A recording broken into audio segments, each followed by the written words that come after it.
Hello, I'm Simon Alvey. I'm awesome. I'm ginger. I'm slightly to the left of Marx. Oh, undoubtedly a feminist, absolutely on all levels. Yes. To be honest, quite a large amount of it was, well, yeah, duh. Was quite, it seemed relatively obvious.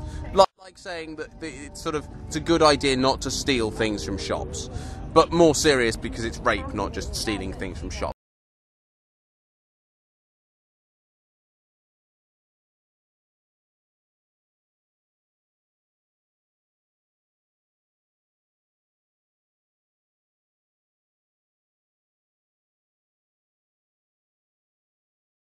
At the end of the day, the whole Ched Evans thing has been incredibly infuriating because it's combined two profoundly disgusting themes within sort of modern culture. The first is, he plays for my team, therefore whatever he's done must be okay. I mean, John Terry could actually beat a man to death live on British television, and 10,000 idiots who support Chelsea go, but he's okay because he's a Chelsea's player. And the Ched Evans case is kind of proof of this.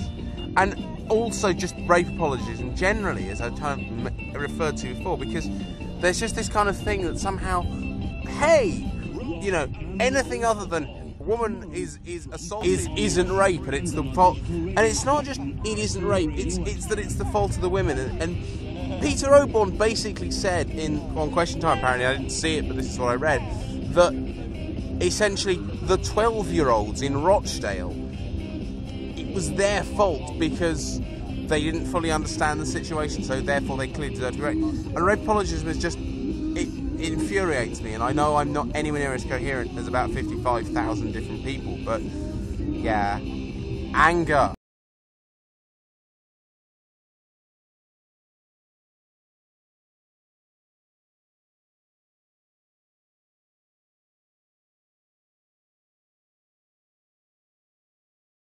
Right, I'm going to deconstruct this from the beginning to the end. Let's start with using the word retard. Firstly, it's offensive to the person that you're defining because actually what they produced is an inherently coherent argument. Secondly, the word retard is exceptionally offensive to people with mental disabilities.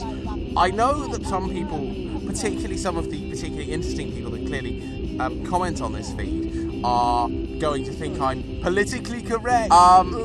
But, seriously, retard is an exceptionally offensive term to use in this context. Let's actually now talk about the substance of what you were saying. The rape conviction rate in this country is incredibly low. It's not incredibly unnaturally high, as the comment claimed, because essentially we still have a massive social stigma about female sexuality, and it comes out in many ways of comments like that, which essentially go, hey, women are basically asking for it permanently. That comment is inherently trying to say is, hey, if someone goes back to your room, they're obviously asking for sex. Not all the time, and this is a really important point as well. And yeah, it's just stupid. And this analysis that somehow the rape laws are biased against men is, I mean, it's kind of like taking a mirror and inverting everything that's known and understood by people who've on any level studied this. So, again, just go away, please. You're a massive, weeping chode of an individual.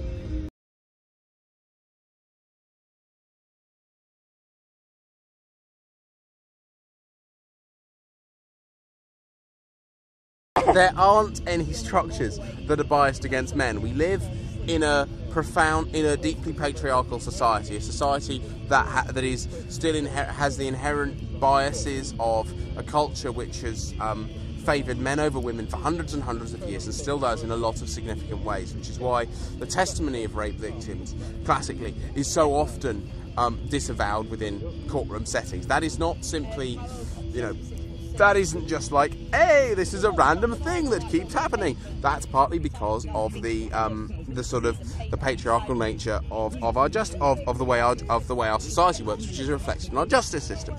Point two, going to bed with someone who is less attractive in the morning than at night is not rape, because at the end of the day, you probably still there was still consent. There was no there's no sense of personal violation, which is what a rape, where actually consent is either withheld fully or removed at some point, which is what we're talking about. Your consent is essentially in the case you've proved, is retroactively removed, which doesn't exist as a thing because there isn't any actual personal or physical or psychological scars beyond the sort of. But yeah, just you've misunderstood rape and the legal system and society in general. So well done, you win 50 points.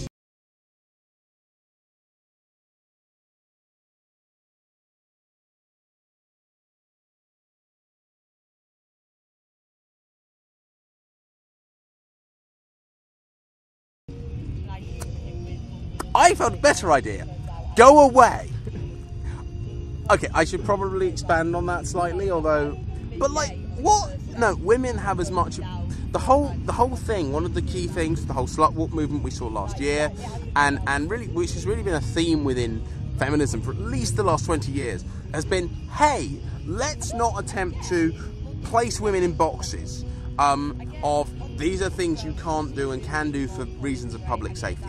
Instead, let's actually let women, do what they'd like, what they're allowed to do without a fear of the threat. I mean, I could go into Schrodinger's rapist, but basically, it's the idea that, I as a man can get on a tube train after I've had a bit of wine, and that might be relatively noticeable that I have had a bit of wine this evening, so far today, and I may have more wine. Who can say what the future holds? And get on that tube and not fear that my person is going to be violated in a way that women simply can't because of the vast extent of rape in this country. And so, yeah, just no, you're just wrong in the same way that, like, 2 + 2 does not equal 37 and a bag of potatoes.